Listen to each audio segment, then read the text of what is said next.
Hello বন্ধুরা, আজকে আবার একটা রেসিপি নিয়ে চলে এসেছি। বেসনের চিলা। প্রথমে একটা পাত্রে কিছুটা বেসন নিয়ে নেবে, তারপরে টক দই আর অল্প পরিমাণ জল দিয়ে ওটাকে ফেটিয়ে নেবে। তারপর ওর মধ্যে একে একে ক্যাপসিকাম কুচি, গাজর কুচি, তোমাদের মনের মতন যা যা সবজি তোমরা দিতে চাও দিতে পারো।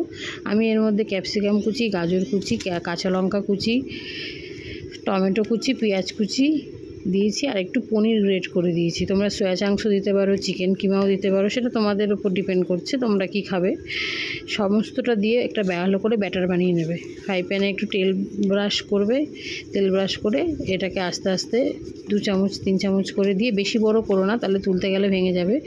ছোট ছোট করে চিলা বানিয়ে খেয়ে দেখতে পারো, অসাধারণ খেতে হয়। আর এটা লাঞ্চেও রাখতে পারো, ডিনারেও রাখতে পারো, যারা ওয়েট লস জার্নিতে আছো। আমি ওয়েট লস জার্নিতে আছি বলে আমি এইগুলো বানিয়ে খাই।